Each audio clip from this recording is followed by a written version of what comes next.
Hi guys, welcome back to our channel. இன்னைக்கு நம்ம இந்த வீடியோவில் எதை பற்றி பார்க்க போறோம்னா, நியூசிலாண்டோட ஸ்டூடெண்ட் விசாவோட complete guide by my experience.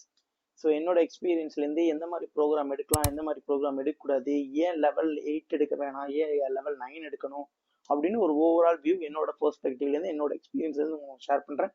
கண்டிப்பாக வீடியோ முழுசாக பாருங்கள், கண்டிப்பாக உங்களுக்கு யூஸ்ஃபுல்லாக இருக்கும். நீங்கள் ஸ்டூடெண்ட் விசா அப்ளை பண்ணுற மாதிரி இருந்தால்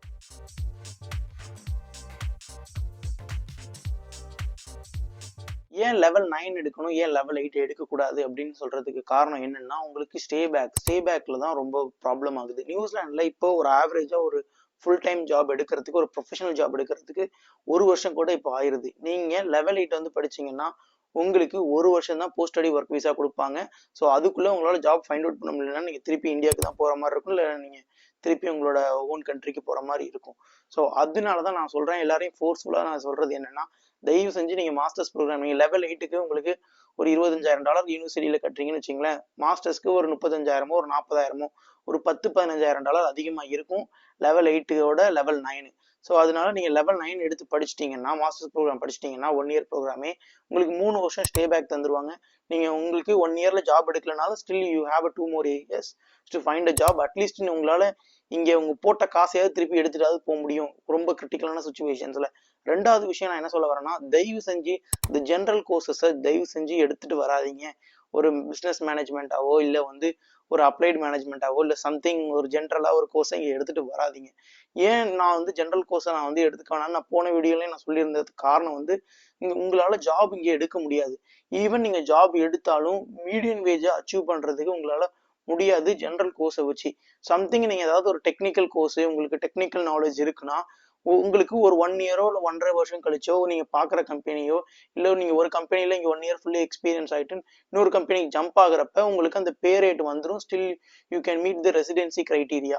ஸோ அதனாலதான் நான் சொல்றது ஜென்ரல் கோர்ஸ் எடுக்க வேணாம் அப்படின்றது. இங்க மோஸ்ட்லி என்ன பண்றாங்கன்னா, ஜென்ரல் கோர்ஸ் எடுக்க வந்துட்டு அவங்களால அந்த அந்த ரெலவெண்டான ஃபீல்டுக்குள்ள போக முடியாம கேர் ஒர்க் ஃபோர்ஸ்ல போய் ஜாயின் பண்ணிட்டு ரெசிடென்சிக்காக ஒரு 2 இயர்ஸ் கேர் ஒர்க் ஃபோர்ஸ்ல போய் வேலை செஞ்சுட்டு அதுக்கப்புறம் ரெசிடென்சி அப்ளை பண்ணிட்டு திருப்பி சுவிட்ச் ஓவர் ஆகுறாங்க. சில பேர் சுவிட்ச் ஓவர் ஆகுறாங்க, சில பேர் சுவிட்ச் ஓவர் ஆக முடியல. ஸோ இதுதான் உண்மையான ரியாலிட்டி. இது கொஞ்சம் ஹார்ஷா தான் இருக்கும், பட் நீங்க அக்செப்ட் பண்ணி தான் ஆகணும்.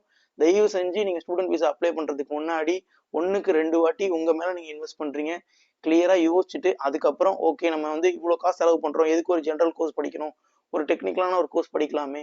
டெக்னிக்கலான கோர்ஸ்னா என்னடா அப்படின்னு நீங்க எண்ணிக்க கூடாது. நீங்க தான் சர்ச் பண்ணி இது பண்ணணும். நியூசிலாந்து வந்து சயின்ஸ் ரெலவெண்டான கோர்சஸ் எடுத்து படிச்சீங்கன்னா உங்களுக்கு வேலை வாய்ப்பு அதிகம்.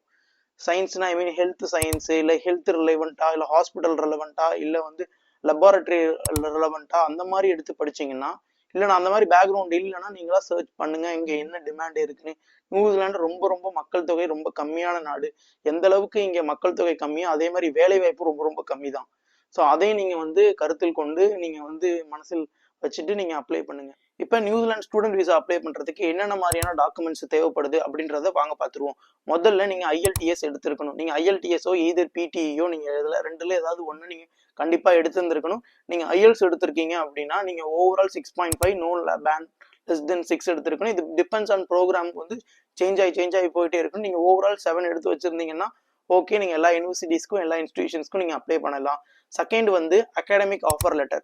நீங்க வந்து எய்தர் நீங்க இன்ஸ்டிடியூஷன்ல வாங்கியிருந்தீங்கனாலும் சரி, இல்ல யூனிவர்சிட்டியில வாங்கியிருந்தீங்கனாலும் சரி, உங்களுக்கு கம்ப்ளீட் ஆஃபர் லெட்டர் வேணும். அதுல ஃபீஸ் ஸ்ட்ரக்சர் எல்லாமே மென்ஷன் பண்ணியிருக்க மாதிரி ஒரு கம்ப்ளீட் ஆஃபர் லெட்டர் உங்களுக்கு அன்கண்டிஷனல் ஆஃபர் லெட்டர்ல வேணும். கண்டிஷனல் ஆஃபர் லெட்டர் கிடையாது, அன்கண்டிஷனல் ஆஃபர் லெட்டர் வேணும்.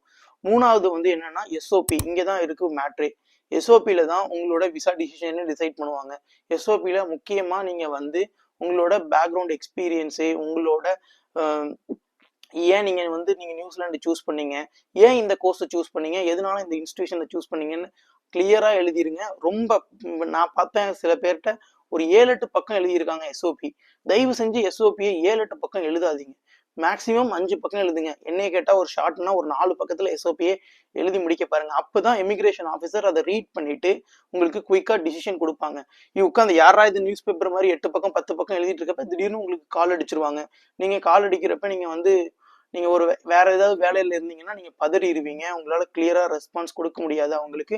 அவங்க அதனாலதான் மோஸ்ட் ஆஃப் த அப்ளிகேஷன்ஸ் வந்து ரெஃப்யூஸ் ஆகுதுன்னு என்னோட பெர்ஸ்பெக்டிவ்ல நான் பார்த்த வரைக்கும் நினைக்கிறேன். அதனால எஸ்ஓபியை மினிமம் ஒரு 4-5 பக்கத்துக்குள்ள எழுத பாருங்க. ஏன் இந்த கோர்ஸ் நீங்க எடுக்கிறீங்க, எதனால இந்த யூனிவர்சிட்டி படிக்கிறீங்க, எதனால நீங்க வந்து நியூசிலாண்டை சூஸ் பண்ணீங்க, அப்புறம் நீங்க எதனால நீங்க திருப்பி ஊருக்கு போயிருவீங்க அப்படின்றது. இல்லை எங்க அப்பா அம்மா வயசாயிடுச்சு நான் அவங்கள பார்க்க போறேன் அப்படின்ற ஒரு ஜென்ரல் ஸ்டேட்மெண்ட் கொடுக்காதீங்க. இந்த ஒரு பொட்டன்ஷியல் ஸ்டேட்மெண்டா கொடுங்க. இது மாதிரி ஒரு மாதிரி பேக் ஹோம்ல எனக்கு நல்ல பிசினஸ் இருக்கு, அதுக்கான ப்ரூஃப் ஆஃப் டாக்குமெண்ட்ஸ் இங்க இருக்கு, நான் அப்பா பிசினஸ் போய் திருப்பி பார்த்துக்க போறேன், அந்த மாதிரி ஒரு ஸ்ட்ராங்கான வேலிடேஷனை கொடுத்தீங்கன்னா உங்களுக்கு விசா அப்ரூவல் ரேட் அதிகமாகும். செகண்ட் வந்து அகாடமிக் டாக்குமெண்ட்ஸ், உங்களோட 10th 12th எல்லா செமஸ்டர் மார்க் ஷீட்டு, அப்புறம் டிகிரி சர்டிஃபிகேட்டு, இது எல்லாமே நோட்ரி பப்ளிக்ட அட்ரஸேஷன் வாங்கியிருக்கணும். அட்ரஸேஷன் வாங்கினதுக்கு அப்புறம் தான் நீங்க இதை அப்ளை பண்ண முடியும். மூணாவது வந்து நீங்க ஒரு பிஸ்னஸ் பண்ணியிருக்கீங்க, இல்லை ஒரு பிஸ்னஸ்ல உங்க அப்பா இன்வால்வ் ஆயிருக்காங்கன்னா அதோட கரண்ட் அக்கௌண்ட் ஸ்டேட்மெண்ட் பிளஸ் வந்து ஜிஎஸ்டி ரெஜிஸ்ட்ரேஷன் அலாங் வித் வந்து ஐடிஆர். நாலாவது வந்து உங்களோட நெட்வொர்க் சர்டிஃபிகேட். நெட்வொர்க் சர்டிஃபிகேட்டு ஒரு ஒரு ஒரு ஆடிட்டர்கிட்ட, ஒரு எப்படின்னா ஒரு சார்ட்டர்ட் அக்கௌண்டன்ட்டை நீங்கள் கண்டிப்பாக வாங்கியிருக்கணும். நெட்வொர்க் சர்டிஃபிகேட் உங்களோட ஓவரால் நீங்கள் என்னென்ன ப்ராப்பர்ட்டி வச்சுருக்கீங்க, எஃப்டியில் எவ்வளோ வச்சுருக்கீங்க, ஜுவல் எவ்வளோ வச்சுருக்கீங்க, அது மொத்தமாக அவங்கள்ட்ட நீங்கள் ஒரு சிஏட்ட போய் கேட்டிங்கன்னா அவங்களே அவங்களோட ஃபார்மேட்டில் ஒன்று போட்டு கொடுப்பாங்க. அது நியூசிலாந்து டாலருக்கு ஈக்குவலன்ட் பண்ணி ஒரு சீல் சிக்னேச்சர் போட்டு கொடுப்பாங்க. அது கண்டிப்பாக வச்சுருங்க. அடுத்தது வந்து அஞ்சாவது வந்து பேங்க். நீங்கள் வந்து லோனில் வரீங்க அப்படின்னா பேங்க் டாக்குமெண்ட்ஸ் என்னென்னா லோன் சாங்ஷன் லெட்டர். இல்லை நான் லோனில் வரல, என்னோட ஃபீஸ் வந்து ப்ரூஃப் ஆஃப் ஃபண்ட் வந்து நான் எப்படி காட்டுறேன்னா எஃப்டியில் காட்டுறேன் அப்படின்னா எஃப்டி நீங்கள் வச்சுருந்தீங்கன்னா நோ லீன் லெட்டர். அப்படின்னா இந்த எஃப்டிக்கு எகெயின்ஸ்டா எனக்கு எந்த ஒரு லோனும் கிடையாது அப்படின்ற மாதிரி ஒரு லெட்டர் நீங்க எந்த பேங்க்ல இருக்கீங்களோ அவங்கள்ட்டே வாங்கி வைக்கணும். அதுக்கு அடுத்தது வந்து ப்ராப்பர்ட்டி வேல்யூவேஷன் டாக்குமெண்ட். இப்போ நீங்க வந்து ஒரு ப்ராப்பர்ட்டியை வச்சுதான் நீங்க வந்து ஒரு லோன் எடுத்திருப்பீங்க, எஜுகேஷன் லோன். இல்ல நான் வந்து no property no collateral loan எடுத்திருக்கேன்னா நோ கொலேட்ரல் லோனை இங்க நியூசிலாந்து கவர்மெண்ட் அக்செப்ட் பண்ணிக்க மாட்டாங்க. Education loan should be collateral with some property. அது எய்தர் வந்து எம்டி லேண்டா இருக்கலாம், இல்லை ஒரு அது எதுவாக வேணாலும் இருக்கலாம். ஸோ அந்த ப்ராப்பர்ட்டி வேல்யூவேஷன் டாக்குமெண்ட்டையும் நீங்க வந்து விசா சப்மிட் பண்றப்ப சப்மிட் பண்ணியிருக்கணும். அதுக்கு அடுத்தது வந்து affidavit of support. Affidavit of சப்போர்ட்னா இப்போ என்னோட ஸ்பான்சர் வந்து எங்க அப்பாவும் எங்க அம்மாவும்.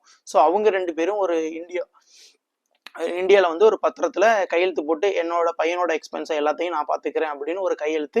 அடுத்து வந்து ஸ்டூடெண்ட் டிக்ளரேஷன். இதே மாதிரி இந்த மாதிரி நான் படிச்சுட்டு திருப்பி நான் வந்துடுவேன் அப்படின்னு சொல்லி ஒரு ஸ்டூடெண்ட் டிக்ளரேஷன் ஃபார்மு. அப்புறம் அலாங் வித் உங்களோட பாஸ்போர்ட்டு, அதுக்கப்புறம் வந்து மெடிக்கல்ஸு, அடுத்தது பிசிசி போலீஸ் கிளியரன்ஸ் சர்டிஃபிகேட். மெயினாக இங்கே வந்து எல்லாரும் என்ன தப்பு பண்ணுறாங்க அப்படின்னா நீங்கள் மெடிக்கல்ஸ் எடுக்கிறப்பே ஃபுல் மெடிக்கல்ஸ் தயவு செஞ்சு எடுத்துருங்க. எல்லாரும் என்ன பண்ணுவாங்க, செஸ்ட் எக்ஸ்ரே மட்டும் எடுத்துட்டு வந்துருவாங்க, ஃபுல் மெடிக்கல்ஸ் எடுத்துட்டு வர மாட்டாங்க. நீங்கள் 1 year முடிச்சுட்டு இங்கே 3 years post study work visa apply பண்ணுறப்ப நீங்கள் ஃபுல் மெடிக்கல்ஸ் எடுக்கிற மாதிரி வரும். இங்கே நீங்கள் மெடிக்கல்ஸ் எடுத்தீங்கன்னா மினிமம் $500 to $600 ஆகும்.